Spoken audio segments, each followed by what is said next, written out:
keempat pengetahuan. Jadi pengetahuan, pengertian yang sempurna daripada Dharma, artinya mereka dapat menjelaskan secara tepat ataupun memberikan pembabaran Dharma apapun yang kita minta. Kemudian dan juga mempunyai yang kedua adalah pengertian yang sempurna akan makna. Jadi mereka itu dapat memperluas makna yang ada di dalam Dharma itu untuk pengertian kita ataupun memberikan pengertian lebih kepada kita. Kemudian yang ketiga adalah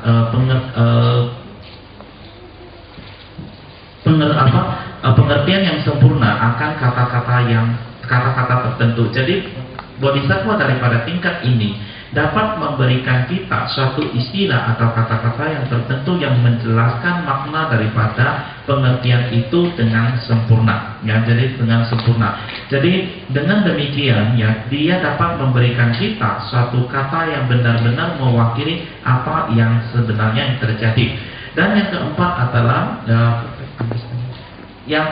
adalah pengertian yang sempurna daripada keyakinan. Jadi di sini, ya, mereka tidak akan kehilangan keyakinan, ya.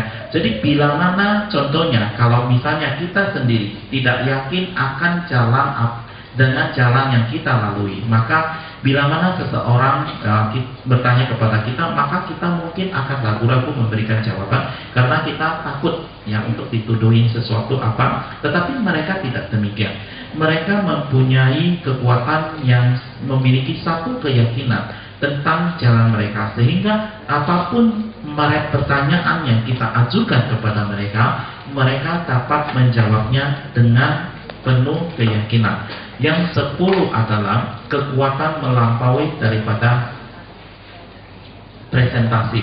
Jadi di sini Buddha tidak perlu berbicara ataupun mengajarkan ataupun berkhotbah dalam berbagai jenis bahasa. Jadi apa yang dilakukan oleh Buddha adalah Buddha hanya berkhotbah saja, dan kemudian semua pendengar ataupun orang yang mendengarkan Dharma itu akan mendapatkan mendengar ataupun menerima khotbah Dharma itu dalam bahasanya masing-masing. Nah, jadi Buddha tidak perlu berbahasa yang banyak, tetapi Buddha hanya berbicara dalam satu bahasa saja waktu dia khotbah ataupun hanya berkhotbah saja. Kemudian setiap orang yang mendengarkan khotbah Buddha itu akan menangkap khotbah Dharma itu ataupun khotbah Buddha itu sebagai bahasa masing-masing kita sendiri. Ya, jadi dan juga Buddha, ya, juga mengajarkan satu ajaran saja dan semuanya akan sesuai dengan levelnya akan diterima oleh masing-masing level individu itu sendiri. Jadi demikian yang terjadi, dan di sinilah karena itulah di sini Rinpoche mengatakan bahwa dulu pernah ada satu cerita yang mengatakan bahwa ada seorang lama yang tidak mengenal bahasa Inggris di Eropa, dan dia sewaktu mau mengajarkan Dharma, dia berdoa mengatakan lagu doa aspirasi supaya dia dapat dianugerahi dan kemampuan berbahasa naga, berbahasa dewa dan sebagainya. Tetapi seorang murid yang mengerti bahasa Inggris mengatakan kamu lupa mendoakan satu bahasa, yaitu bahasa Inggris untuk bisa dimengerti di sini. Bagi seorang bodhisattva yang sudah pada tingkat 8 ke atas, jadi dia memiliki suatu kekuatan yang melampaui batas jarak. Length of light of. Dia mempunyai kekuatan yang melampaui masa hidup seseorang atau masa hidup. Ya, dia memiliki kekuatan yang melampaui masa hidup ataupun masa kehidupan. Jadi di sini Buddha memiliki suatu orang ini ataupun bodhisattva ini memiliki suatu kemampuan untuk bisa hidup sejauh ataupun sepanjang yang dia inginkan. Jadi banyak sekali kita melihat kenyataan di mana banyak sekali guru-guru besar yang dapat menentukan kapan dia akan mengakhiri hidupnya. Jadi bukan seperti diri kita yang nyawa kita, panjangnya hidup kita atau nyawa kita ditentukan oleh orang lain. Jadi bagi mereka yang sudah mencapai tingkat ini mempunyai kekuatan untuk menentukan seberapa lama mereka hidup. Oke. Yang kemudian kedua adalah memiliki kekuatan melampaui pikiran. Jadi bodhisattva ini dapat menduduk dalam posisi meditasi ataupun masuk ke dalam kondisi samadhi selama ataupun sepanjang masa yang mereka inginkan. Jadi misalnya contohnya Takpo Rinpoche, beliau dapat masuk ataupun berada dalam kondisi samadhi ataupun meditasi selama 13 sampai 12 hari tanpa terganggu apapun. Bagi kita mungkin saja untuk 1 jam atau 1 menit saja duduk dalam kondisi meditasi atau samadhi sudah sangat sulit sekali. Jadi Buddha yang ketiga adalah memiliki kekuatan yang melampaui kebutuhan.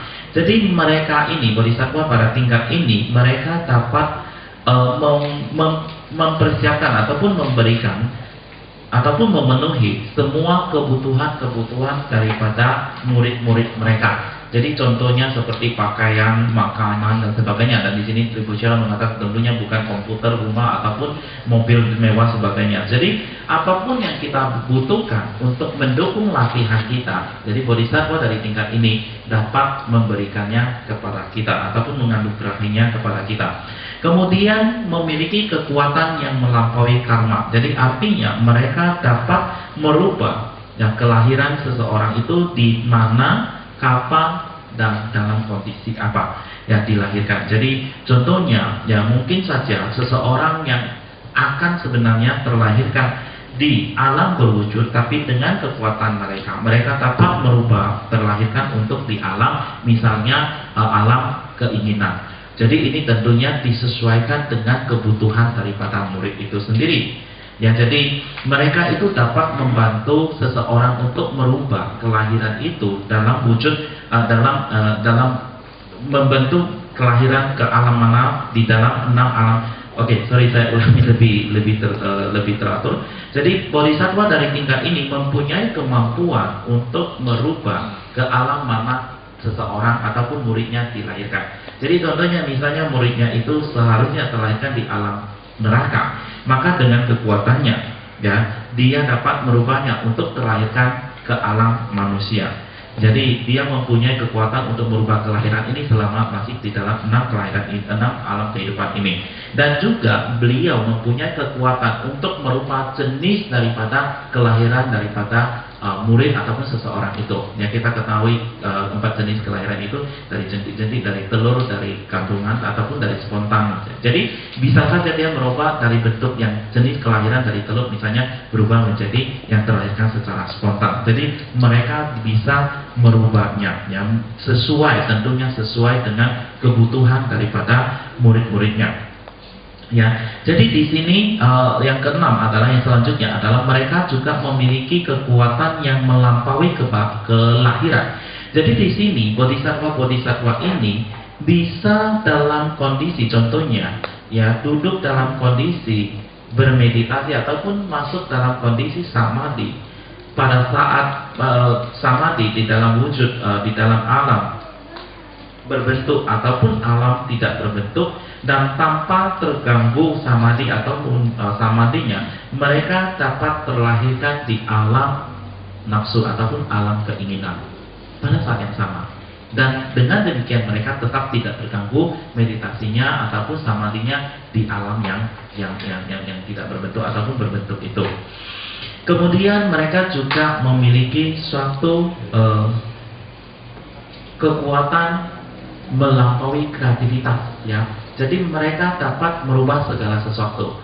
Artinya bodhisattva dari tingkat ini dapat merubah batu menjadi emas, air menjadi nektar dan sebagainya.